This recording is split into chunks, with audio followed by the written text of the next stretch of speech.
Water, the liquid that oceans are made of. And it fills endless depths. Only few will venture out into the endless open ocean of this vast underwater world. Most of the ocean inhabitants live in the city, as it were, like human societies. Very close together, with friendly neighbors and nasty co-tenants. While dangerous robbers lurk around at the edge of town.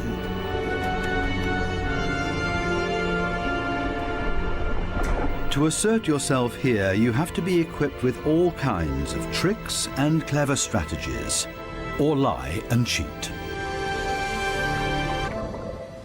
Coral reefs are the largest structures in the world. They're giant submerged metropolises.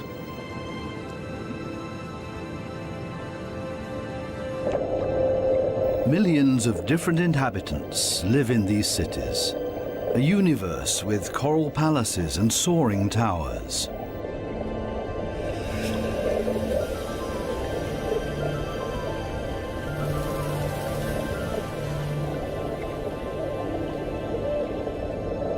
Every neighborhood has a chief. The entire street belongs to this guy. No trespassing, okay? A typical large city with all the noise and ruckus.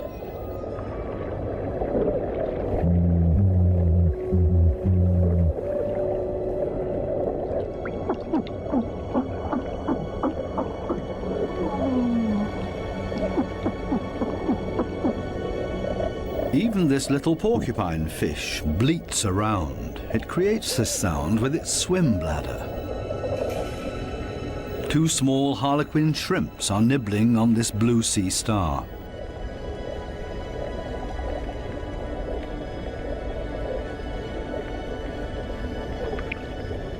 If someone else shows up, he will catch hell.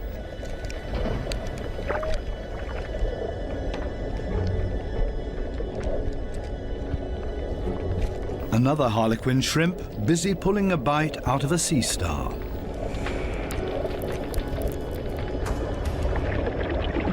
Moray eels in disagreement.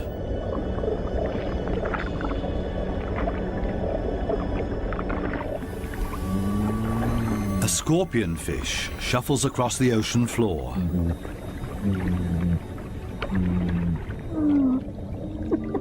Everything and everybody makes a lot of noise. A boxer crab threatens everybody that comes by, holding two poisonous anemones in its claws. At least the anemone reef looks peaceful. Or does it? The clownfishes are having a huge squabble. Who does this anemone belong to? We can hardly see this fish, but he's easy to hear, a crocodile fish. Does this giant puffer fish hear something?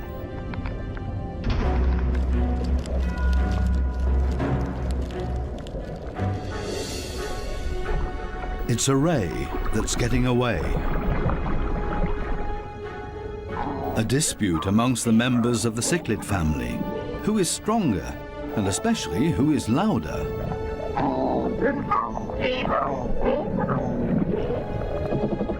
Two Walkman fish are noisily trying to woo a female.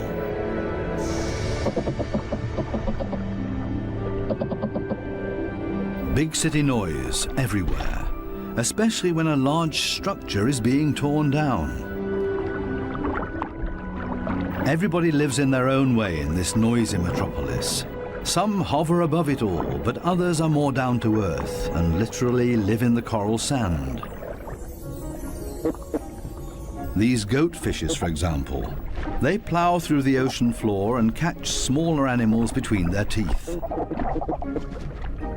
They use their barbels like a dowser. With them, they can detect even the weakest electric fields that point them towards small prey.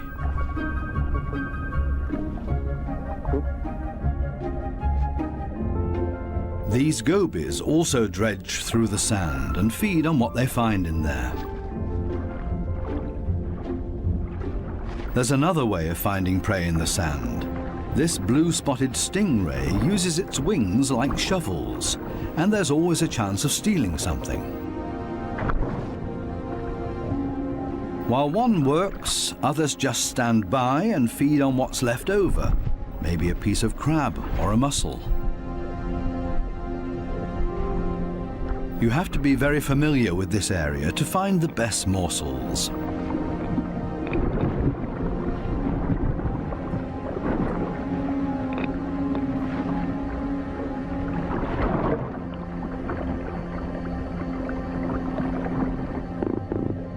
This triggerfish uses a strong stream of water. The fish blows away the sand to unearth whatever is hidden inside it. Others are quick to steal whatever they can.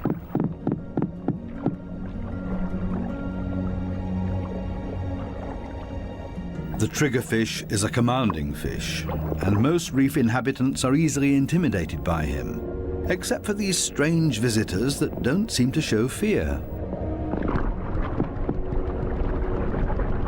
In any case, it's best to cover them up with sand.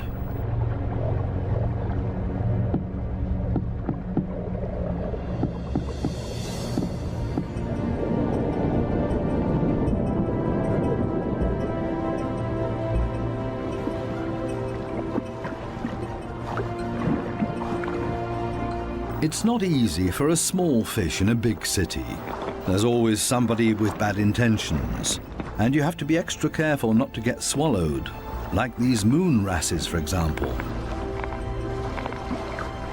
So it's always safer for the smallest among the reef inhabitants to show up in schools.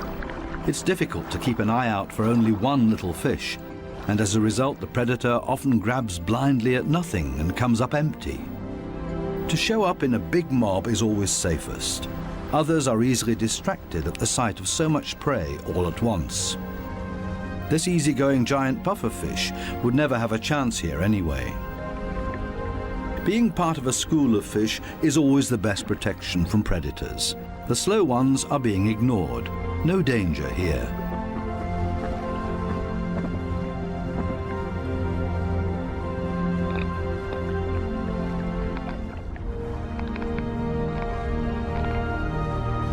The school distributes the danger. If there are 1,000 fishes, any of them can be the target, and 999 are going to be just fine.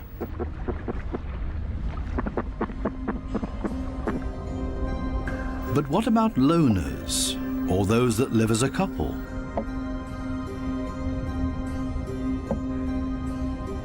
Seahorses, for example, camouflage themselves to look like the coral branches they're holding on to.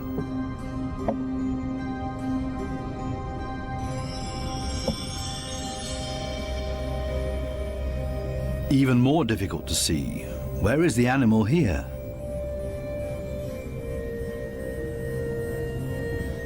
Only the eye betrays this trumpetfish's camouflage.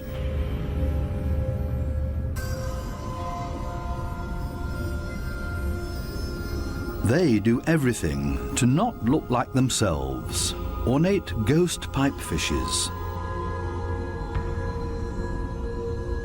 They're inseparable, a couple. The female is already carrying eggs in her extended belly. Before long, the male will fertilize her eggs.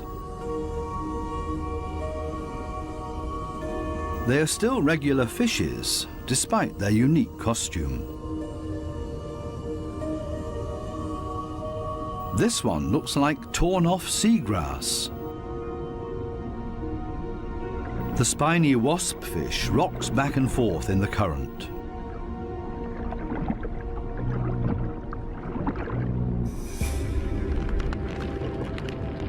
Not a monster, but ingenious camouflage. A spider crab that's decorated its head with a sponge. This will deter any predator.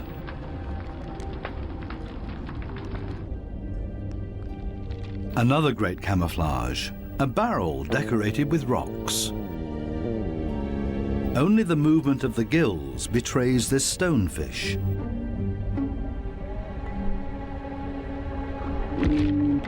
Even a smack with a fin doesn't bother him. The fish knows it will not hurt him. It only shoves him a little further to the side.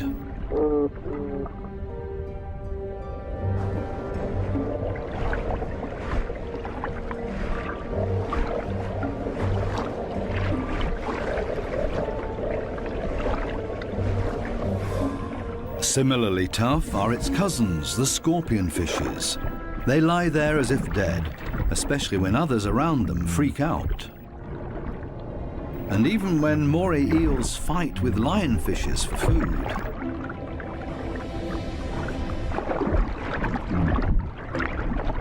The scorpion fish lies in wait for its chance, and then immediately becomes completely motionless again.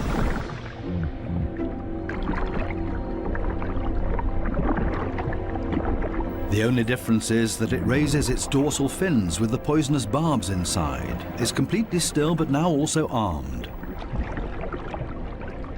This large anglerfish virtually blends into the background tangle of algae and leaves. Right now, the anglerfish is on high alert. It ejects a large cloud in order to throw off predators. It's not the time to feed or catch anything. Its angling rod is lying flat on the fish's back. The white tip at the end of the rod is used to lure prey. The anglerfish feels threatened by something. Finally, it gives up its camouflage and moves further over, using its fins to float. As soon as the fish retracts the fins, it sinks to the ocean floor.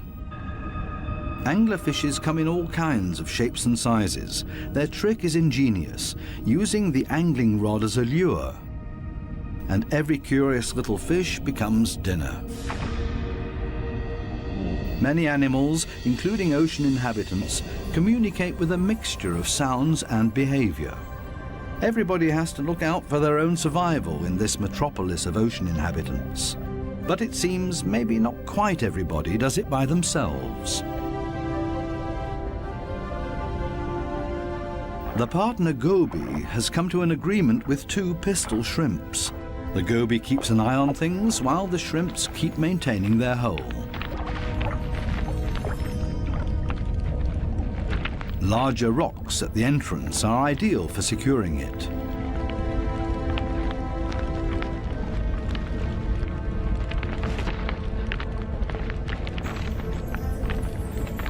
They're an experienced team. The shrimps keep in constant contact with the goby and even massage the fish's belly. The goby will get nervous without these gestures from the shrimps. The pistol shrimps need a cool and collected bouncer at their entrance.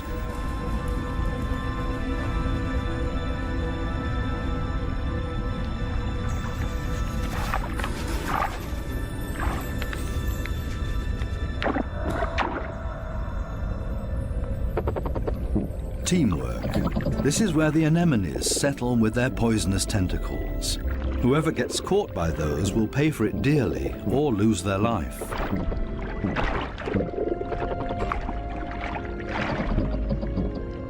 No wonder that there is virtually no one who likes to settle here. The little clownfishes are the only ones that know how to deal with these tentacles. They cover themselves with the slime of the anemone's tentacles and are protected from the poison. The clowns are safe in here, and in return will protect their anemone as well as they can. This seems like a sensible deal. But on occasion, the anemone will pull the tentacles inside its column-shaped body, which means the clownfish's home is gone. When this happens, they panic and look for another anemone that they can hide in for the time being. Unfortunately, this one is already occupied, and the next one as well, and this means having to fight its current owner. There's much to lose for the clowns. Without the anemone, they can't procreate. The clownfishes attach their eggs to the bottom of the column-shaped foot of their anemone, hidden behind the poisonous tentacles.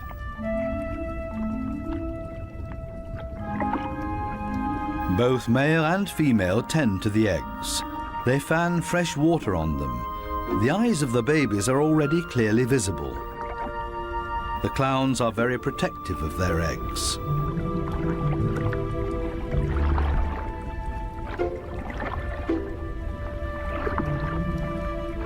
It takes the two of them to protect their offspring, and only in conjunction with the anemone. Everybody in the reef has to take special care of their young. If they don't, it means their species will simply die out. So it's not surprising that everybody gives it their best effort.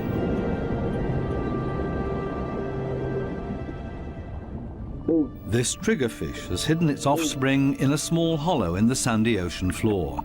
And this means having to constantly protect this open egg site.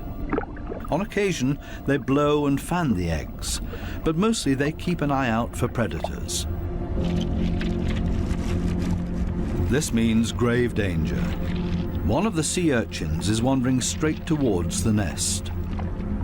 The eggs have to be protected at all cost, but how? The triggerfish seems to consider the alternatives.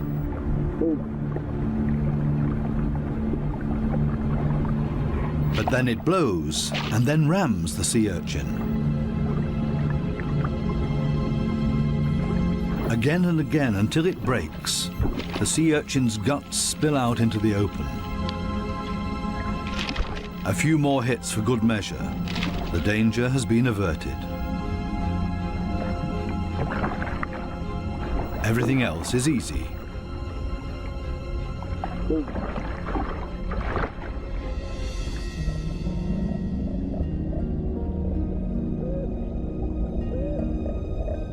Two little damselfishes cling to a coral branch, a pretty and obviously inseparable pair. They appear to have something important to do. And there it is. The female has been laying eggs and glued them to a coral branch. Over and over again, both of them sweep past the eggs to keep them clean. Two very busy parents in the middle of town. Not far from them, the same kind of damselfish, but this one is feeding on the eggs, not tending to them. This damselfish's priorities have changed.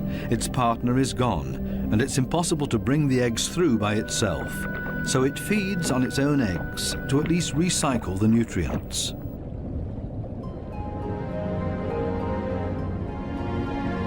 There are many different strategies to give one's offspring a good start. Some are surprisingly easy.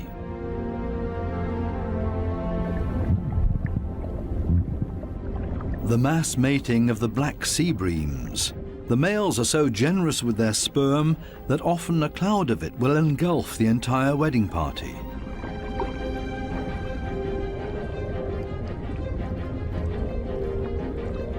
Countless couples and constantly in motion.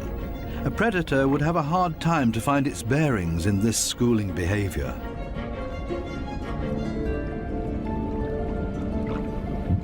The fish's instincts cause them to mass mate in order to ensure the survival of their species.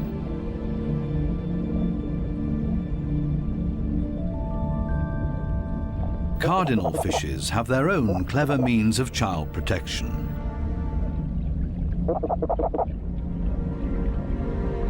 It's not time yet. The couple are still flirting and courting with each other, going around and around.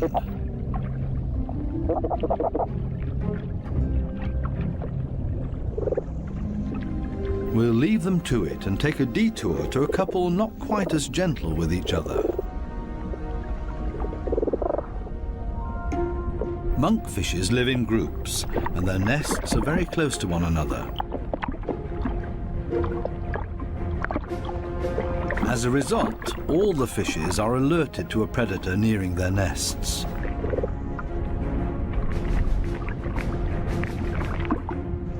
Hermit crabs love to feast on the eggs of the monkfishes, so the protective parents are all getting nervous.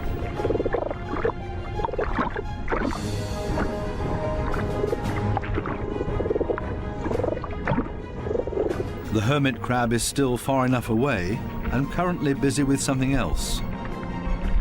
The hermit crab's best defense is its house that it carries around for protection.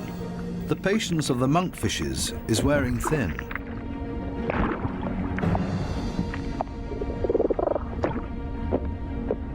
Now everyone attacks in order to bowl the crab away from their nests.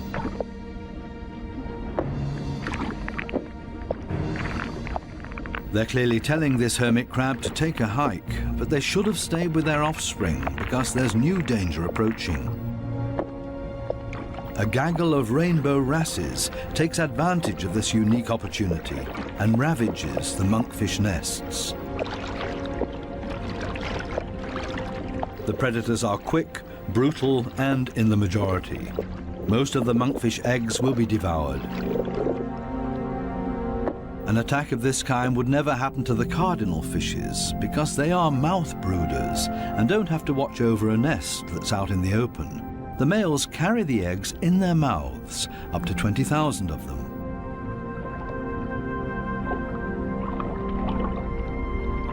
A mobile nursery. They're safe here in their father's mouth, unless, of course, he gets eaten.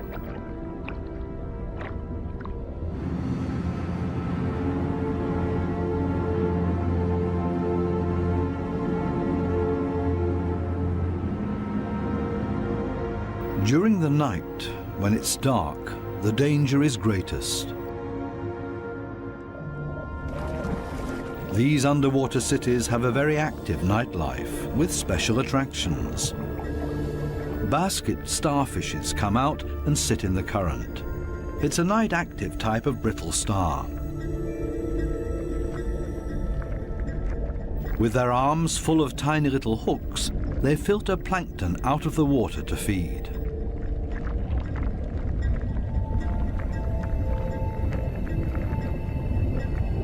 A very elegant feather star.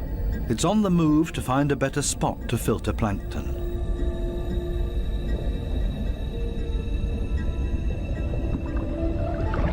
This Spanish dancer is even more graceful and elegant than the brittle stars. It's a type of nudibranch.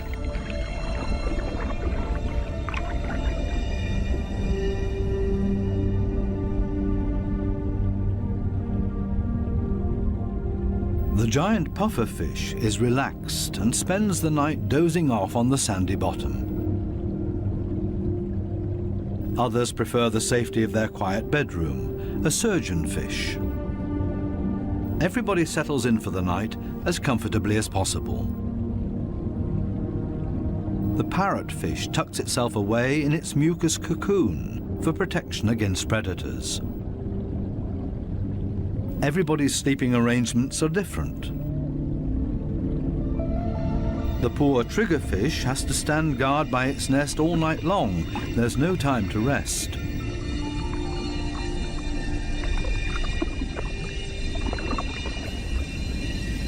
Some of the predators are quite soft-footed.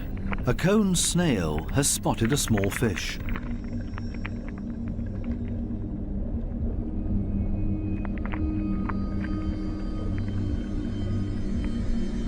The snail is fast, and the prey disappears in the blink of an eye.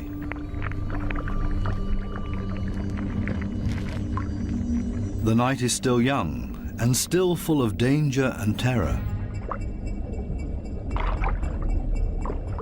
These lionfishes pose danger to the cardinal fishes.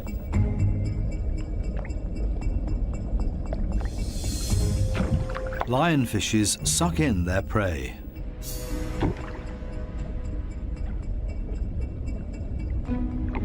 Even if they choke on it.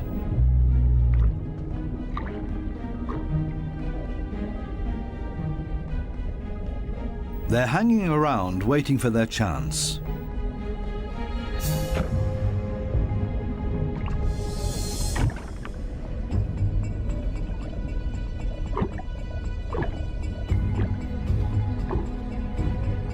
This poor cardinal is sideways in the lionfish's mouth, eggs and all.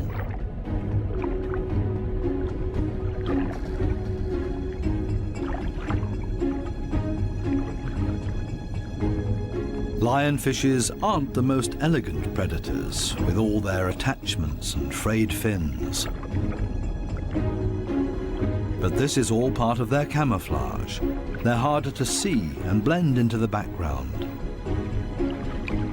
Outside the reef, the lionfishes hunt as a school. They drive their prey towards one another with their fanned-out fins.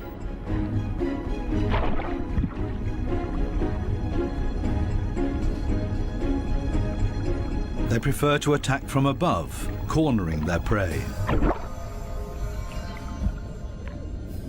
This is not a different location, just different light. These special blue lights totally change the appearance of the reef.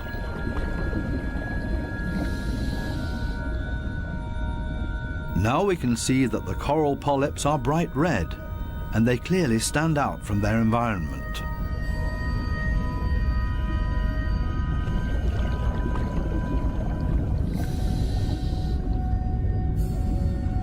A new and fascinating perspective on the communication of many ocean inhabitants. And suddenly an eruption of sorts.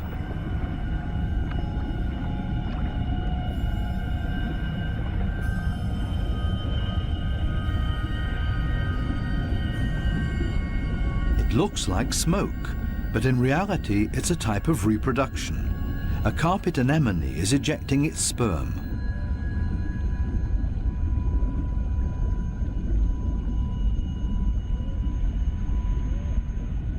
In the blue light, it looks like a dramatic eruption.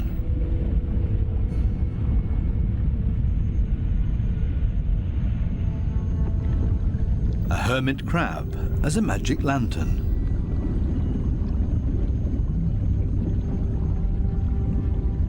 The blue light brings out these colors.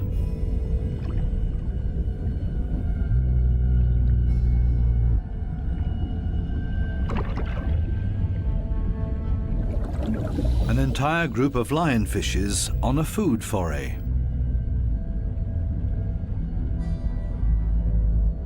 The animals don't seem to know any fear. It seems that they're well aware of the poison they carry in their back spines.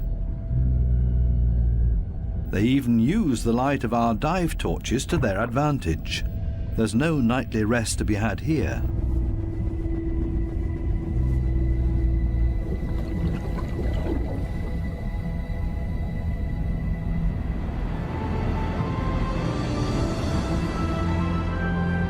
With the first daylight, new life comes into the reef city.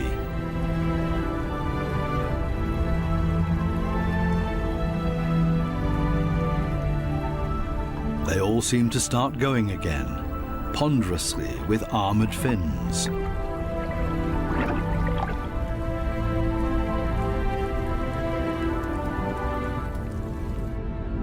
As pedestrians, and as light and quiet as possible.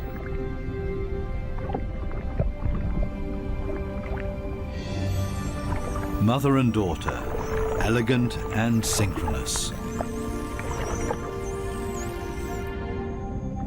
Some have to hustle along on 10 legs. This spider crab runs straight into a brittle star gathering. A giant smash-up in the early morning. Wildly flopping around, everybody tries to get away.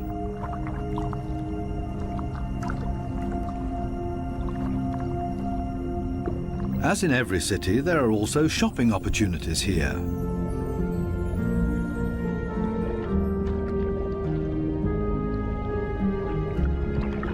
This moray eel knows her shops well.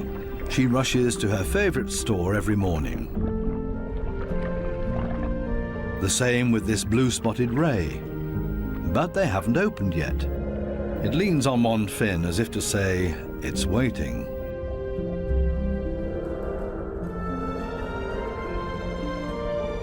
Similar problems in a branch further up. These sweet lips are also waiting to be tended to. Here they come, a little late this morning. The small, cleaner wrasses are starting to open their shop and are hungry. They're ready to rid their customers of parasites. This ray is also being served. It likes to have its gills cleaned. This is a barter business. One side gets cleaned, the other fed. A very fair deal. Clownfishes seem to be excluded from this business because they can't leave their anemone. In their case, the cleaner fishes make house calls.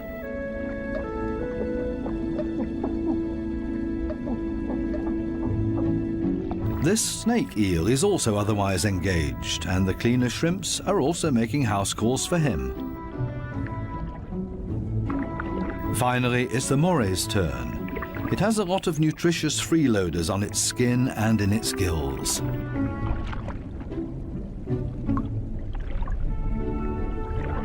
All of a sudden, the cleaners leave. Why?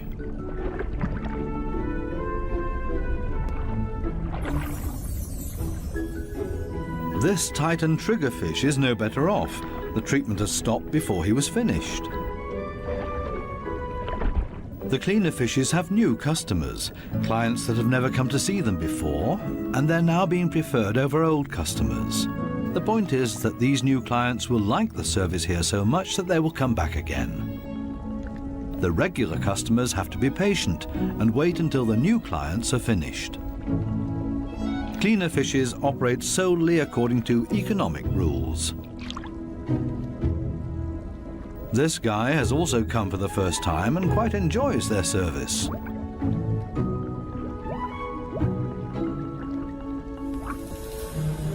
Sometimes it's too much of a good thing, though.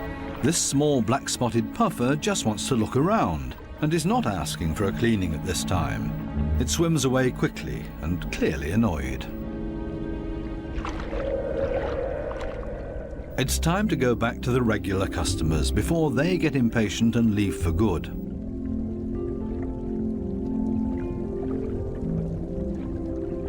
Digging deep where the gills are dirtiest.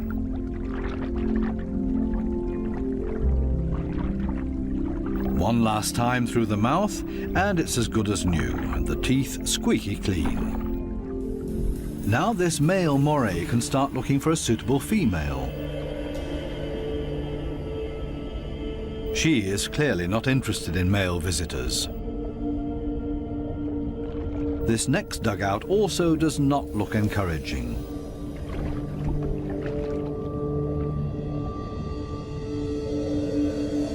These two have already found each other. A strange pair with a triggerfish as roommate. They seem to get along just fine. It's difficult to cut in as a stranger.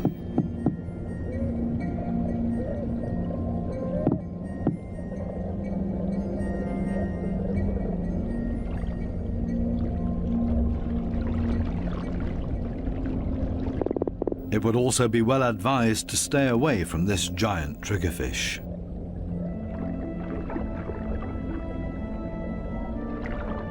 This, on the other hand, might be a different situation. It's important to be patient.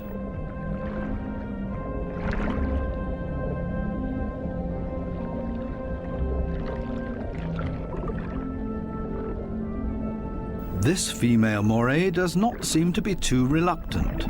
She's showing her teeth, which is not a sign of aggression, quite the opposite. She finally agrees to a date.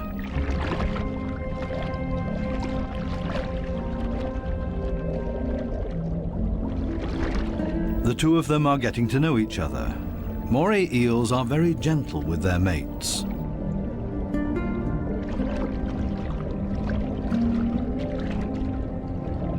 And they're good for another surprise, as partners of a phenomenal hunting party.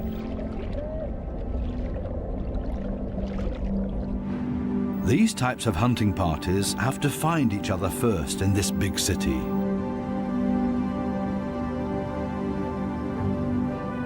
The right place for the moray and her partner. The morays cooperate with the groupers. It's not so far-fetched. The grouper hunts in the open and the moray inside the reef. The moray is able to get in between cracks and crevices that the grouper can't get to. Together, they're a strong team. A grouper that's trying to convince this moray to hunt with him. The grouper signals this to the moray by rocking back and forth and shaking for all it's worth. All for nothing. This moray doesn't understand and stays in its cave.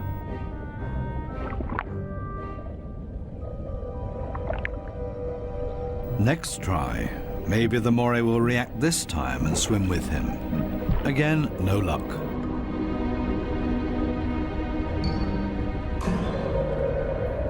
Finally, this moray seems to understand the grouper and is hungry.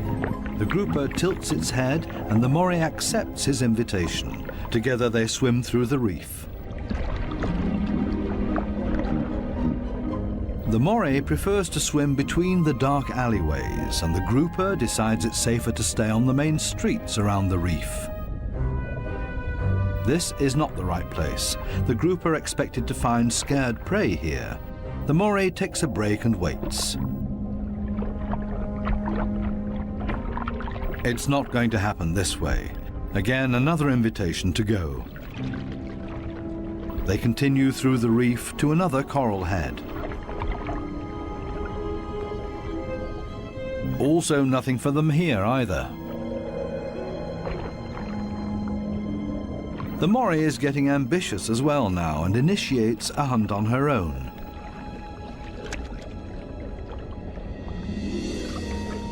She might be better at finding hunting spots. They're successful in this next coral head, and then everything happens very quickly. The fishes are panicked, and both hunters are able to profit from that.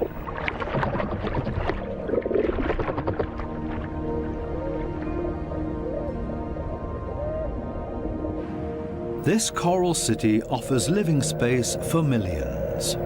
Many hideouts and crevices provide protection for everybody. My home is my castle.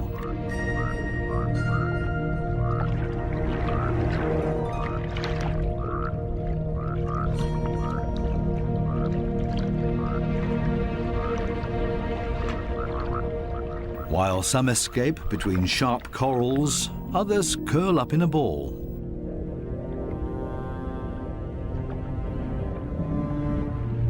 Octopuses don't have bones and are therefore able to change shape.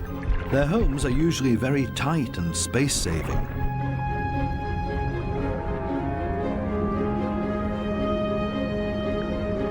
They like to live a bit further apart from their neighbors because they're not necessarily always friends with one another.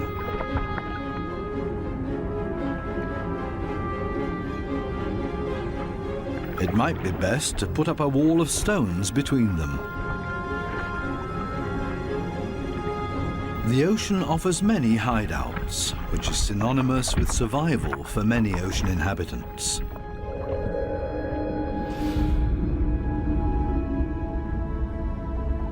There can also be hideouts that nature never intended to be there,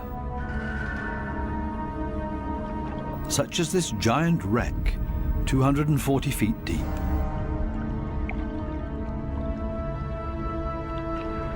A research submarine on its way into the deep comes across a sunken freighter. It's an artificial world with countless nooks and crevices to offer protection and a home for many ocean inhabitants.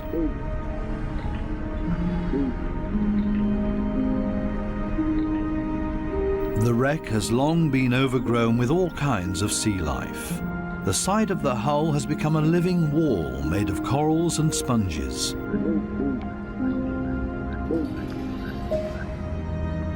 Sunfishes, with their odd form of movement, patrol this area. They're looking for jellyfish.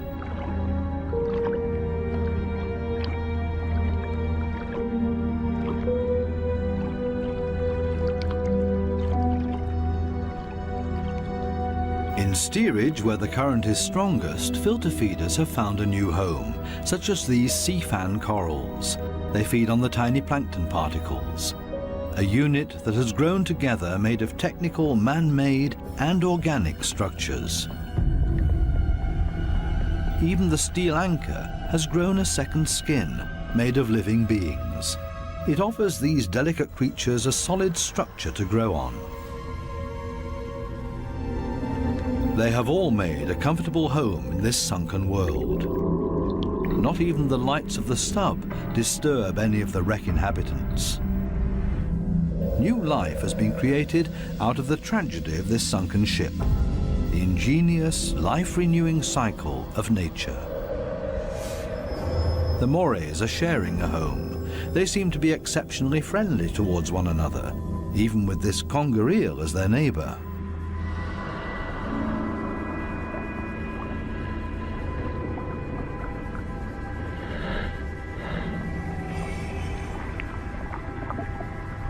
Even the octopus remains unharmed by the Morays.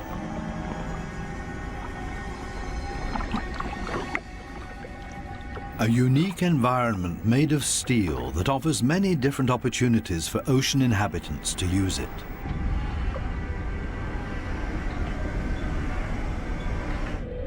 Even this fishing net offers a conger eel a place to hide.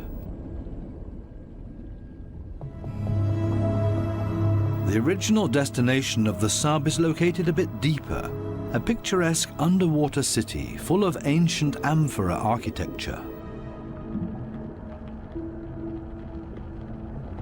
An antique merchant vessel sank here. Only the clay containers, once filled with Greek wine, are still visible. Now they offer homes and protection to many ocean inhabitants. Similar to the reef, hiding places are essential for staying alive down here. The amphorae have a very special shape. They taper towards the bottom, so they could be stored sitting upright in a layer of sand in the hull of the ship. The amphorae and their precious contents were safe during transport. Spiny lobsters welcome these types of caves. Conger eels also feel safe in this mess of amphorae and shards of clay, as if it was made for them and their slender, long bodies.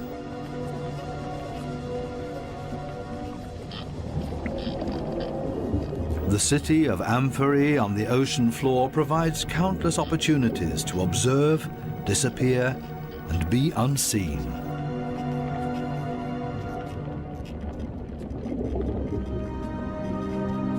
Maybe that's why this city seems to be very calm and orderly, even when the conger eel swims above everybody's abode.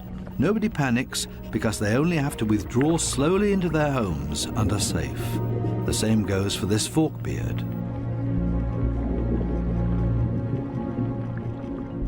The conger eel's only chance to make prey down here is to hide himself and ambush somebody. The sunfishes also don't have much luck feeding here, for the same reasons as the conger eel. On the other side of the globe, the Spencer Gulf in southern Australia. Every year, hundreds of giant cuttlefishes meet up to mate. The rocky seabed offers great holes and caves to hide the eggs.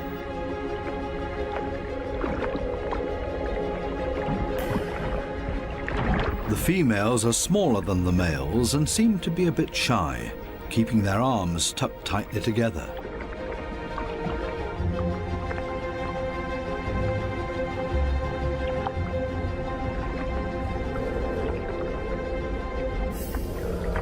The males, on the other hand, present every bit of themselves openly to impress the females, but also other males that are potential rivals. When the going gets tough, it's always a good idea to hide behind the safety of a cloud of ink.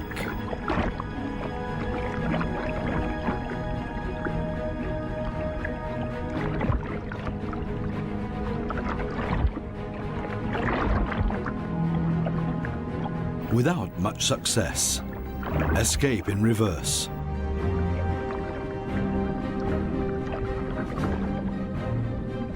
Only the strongest of them have a chance with the females. He's a winner and courts his female by changing his color to interesting stripes. She has agreed to mate with him, and they hug tightly. He deposits his sperm package into her mantle opening. Immediately afterwards, she withdraws into one of the caves on the ocean floor in order to avoid courtship from other males, a clear signal. The male is protecting his female from other rivals.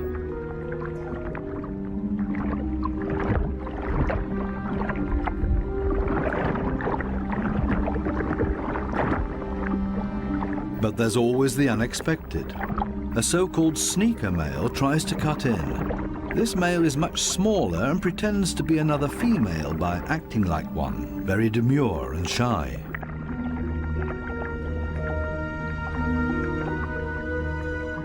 All seems to be fine in the den. He's busy chasing away other rivals from this new supposed female. Especially now that there are 2 females under his protection. It can't hurt.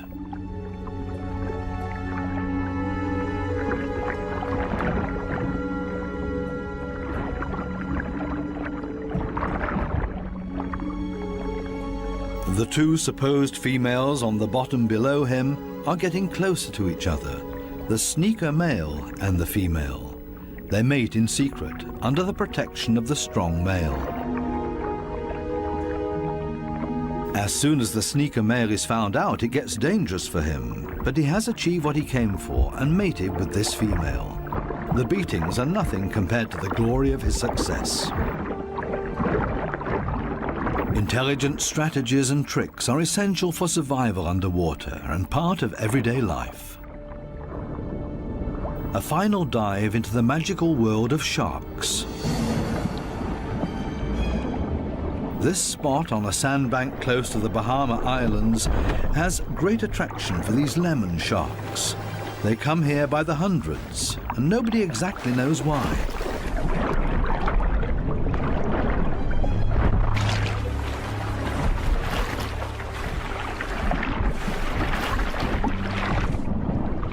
This sandy plateau in the middle of the open ocean is easy for scientists to get to.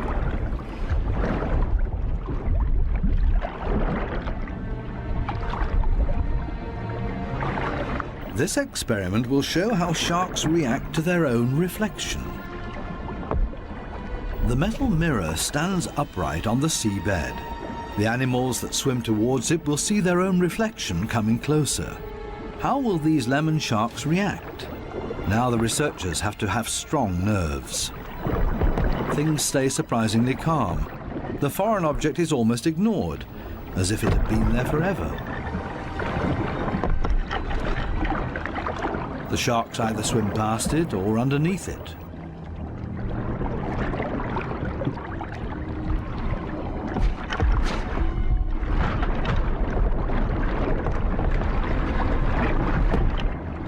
The scientists expected a bit more, and soon the sharks lose all interest in the mirror.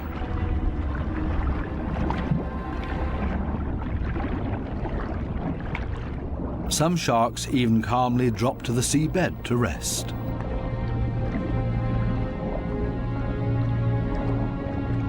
The only ones alarmed by this behavior are the remoras that like to keep moving.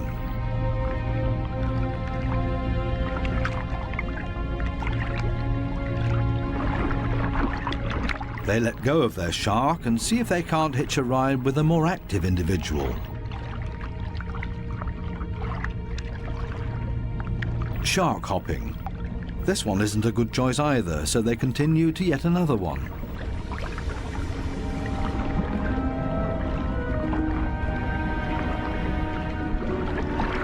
All of a sudden, something happens to the mirror, and the peaceful afternoon on the sandbank changes quickly into the complete opposite.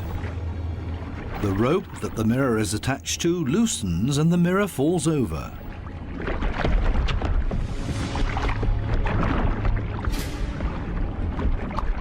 Suddenly, and seemingly out of nowhere, several sharks rush to the mirror and show great interest in it.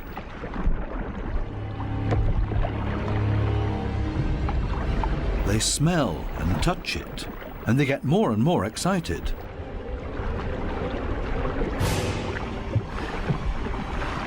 What happened all of a sudden? None of the scientists have any idea how to explain this change in behavior. The animals that were calm and collected only a second ago are now completely out of their minds, and the situation quickly escalates into a mass attack on the mirror. Do they mistake their own reflection for an opponent? It's time for the divers to leave because it's not safe anymore. The communication of the ocean inhabitants continues to offer new and exciting insights, though we will probably never fully understand them.